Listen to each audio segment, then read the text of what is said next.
सुबह का भूला हुआ शाम को घर लौट आए तो उसे भूला नहीं कहते। घर वापसी हमेशा सुकून देती है और जब घर वापसी पर घर का मुखिया पलक पावड़े बिछाकर भूलने भटकने वाले का स्वागत करे तो ये सुकून और बढ़ जाता है। नमस्कार दोस्तों, आपके साथ मैं हूँ रतीश शिवम त्रिवेदी। भूलने भटकने पर आप समझ ही गए होंगे, हम बात कर रहे हैं बहुजन समाज पार्टी की, जो इस समय घर वापसी पर अपने नेताओं का स्वागत कर रही है। क्योंकि बीएसपी के लिए अब 2027 का यूपी विधानसभा चुनाव करो या मरो की लड़ाई है। बीएसपी सुप्रीमो मायावती ने अपने भतीजे आकाश आनंद को राष्ट्रीय संयोजक के पद पर प्रमोट किया है, जो पार्टी में मायावती के बाद दूसरा सबसे महत्वपूर्ण पद है। ये कदम युवा नेतृत्व को मजबूत करने और पार्टी को नई ऊर्जा देने की कोशिश माना जा रहा है।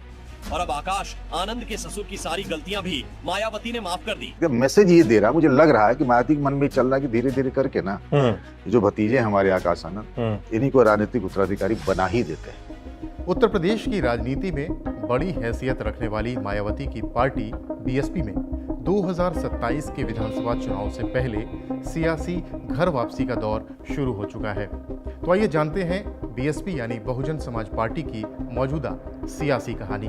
पहले बात आकाश आनंद और उनके ससुर अशोक सिद्धार्थ की घर वापसी की। दोस्तों, राजनीति में रिश्ते कभी स्थायी नहीं होते। आज जो दूर है कल पास हो सकता है। बिल्कुल यही हुआ है बहुजन समाज पार्टी में। The Bahujan Samaj Party has expelled Akash Anand. The BSP chief Mayawati has come forward and said that Akash Anand must repent and display maturity. साल 2024 में मायावती ने अपने ही भतीजे आकाश आनंद और उनके ससुर अशोक सिद्धार्थ को बाहर का रास्ता दिखा दिया था। वजह थी पार्टी विरोधी गतिविधियां और गुटबाजी के आरोप। लेकिन राजनीति में दरवाजे कभी पूरी तरह बंद नहीं होते और अब दोनों की घर वापसी हो चुकी है। बात करें आकाश आनंद की, जिन्हें मायावती ने सार्वजनिक माफी के बाद फिर से बीएसपी का राष्ट्रीय संयोजक और नेशनल चीफ कोऑर्डिनेटर बना दिया है। फिर नंबर आया उनके ससुर पूर्व सांसद डॉक्टर अशोक सिद्धार्थ का।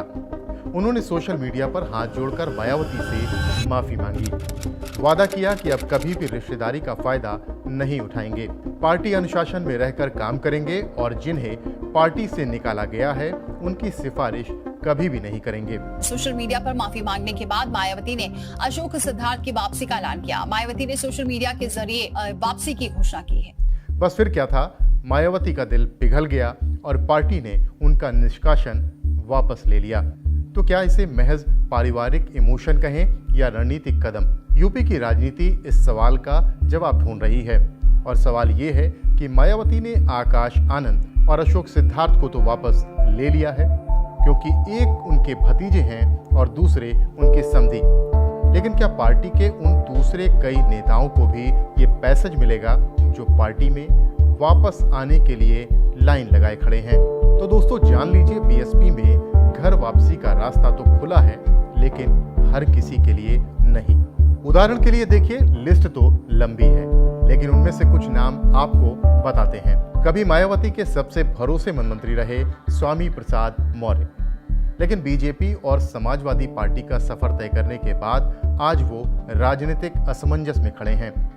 वापसी की कई कोशिशें कर चुके हैं, मायावती के करीबियों के जरिए संदेश भी भिजवाए हैं, लेकिन अभी तक बहुजन समाज पार्टी में एंट्री का रास्ता उन्हें नहीं मिल पाया है।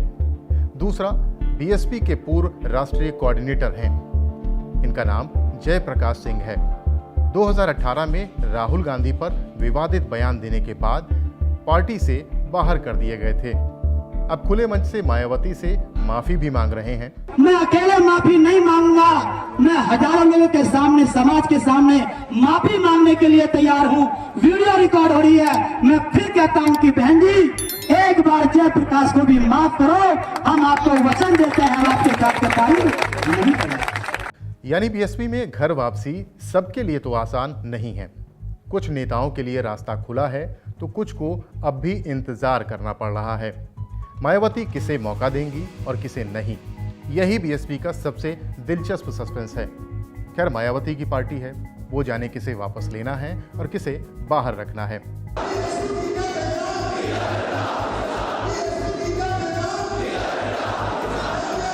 लेकिन ये जानना आपके लिए बेहद जरूरी है कि हम ये सब चर्चा क्यों कर रहे हैं। ये तैयारी है उस बड़े खेल की जो 2027 के यूपी विधानसभा चुनाव के लिए हो रही है। बहुजन समाज पार्टी के लिए 2027 का विधानसभा चुनाव करो या मरो जैसा है। कभी यूपी की नंबर 1 पार्टी रही बीएसपी 2022 में सिर्फ एक विधानसभा सीट जीत पाई और 2024 के लोकसभा चुनाव में तो यूपी में 0 पर आउट हो गई। ऐसे में मायावती ने ठान लिया है कि अब 2027 का करिश्मा उन्हें दोहराना है। इसी के लिए 9 अक्टूबर को लखनऊ में काशी राम की पुण्यतिथि पर विशाल रैली आयोजित की जा रही है। दावा किया जा रहा है कि इसमें 5 लाख लोग जुटेंगे और इस रैली से पार्टी अपनी ताकत का प्रदर्शन करेगी। याद कीजिए 2007 में बहुजन समाज पार्टी ने दलित ब्राह्मण गठजोड़ बनाकर पूर्ण बहुमत से सरकार बनाई थी। अब फिर से वही प्रयोग दोहराने की कोशिश हो रही है, लेकिन सवाल यह है कि क्या आज की राजनीतिक परिस्थितियों में वो करिश्मा दोबारा संभव है? तो आइए चर्चा कर लेते हैं बीएसपी की चुनौतियों की। बीएसपी की सबसे बड़ी मुश्किल है परिवारवाद और उसका घटता जनाधार। यूपी की राजनीति के जानकारों का कहना है कि आकाश आनंद और उनके ससुर की वापसी ने साफ कर दिया है कि मायावती के फैसले भावनाओं से प्रभावित होते हैं। दूसरी ओर पार्टी का वोट प्रतिशत लगातार गिर रहा है। दलित वोट बैंक अब सिर्फ बीएसपी का नहीं रहा, भाजपा और सपा दोनों ही इसमें सेंध लगा चुके हैं। पिछले कुछ चुनावों में मायावती पर बीजेपी के करीब जाने के आरोप अंदर खाने से लगते रहे हैं। ये भी आरोप लगे कि उन्होंने अपना वोट बैंक बीजेपी को गिफ्ट करने में मदद की है। ऐसे में चुनौती बहुत बड़ी है, यानी सिर्फ रैली भर करने से बात नहीं बनेगी। पार्टी को जमीनी स्तर पर कार्यकर्ताओं का भरोसा वापस जीतना होगा और यही मायावती के लिए सबसे बड़ी चुनौती है। दोस्तों, राजनीति में हर वापसी का मकसद एक ही होता है, सत्ता की ओर वापसी। बीएसपी के लिए आकाश आनंद और अशोक सिद्धार्थ की घर वापसी एक तरह से ट्रेलर है। बीएसपी की असली फिल्म तो 2027 में रिलीज होगी।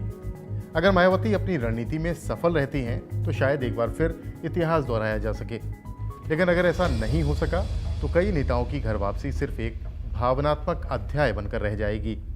सवाल यही है, क्या बीएसपी 2027 में अपनी खोई हुई ताकत वापस पा सकेगी या यूपी की राजनीति में उसकी जगह अब सिर्फ हाशिए पर रह जाएगी? 2027 में अब ज्यादा वक्त नहीं बचा है और बीएसपी अब ढीले कलपुर्जे कैसे ठीक करती है और अपने कमजोर पेंच कैसे कसती है, इस पर हमारी नजर बनी रहेगी। हम समय समय पर आपको बीएसपी की गतिविधियों की जानकारी देते रहेंगे। आज के लिए सिर्फ इतना ही। मिलते हैं अगले एपिसोड में। तब तक के लिए अपने दोस्त रतीश शिवम त्रिवेदी को दीजिए इजाजत। नमस्कार।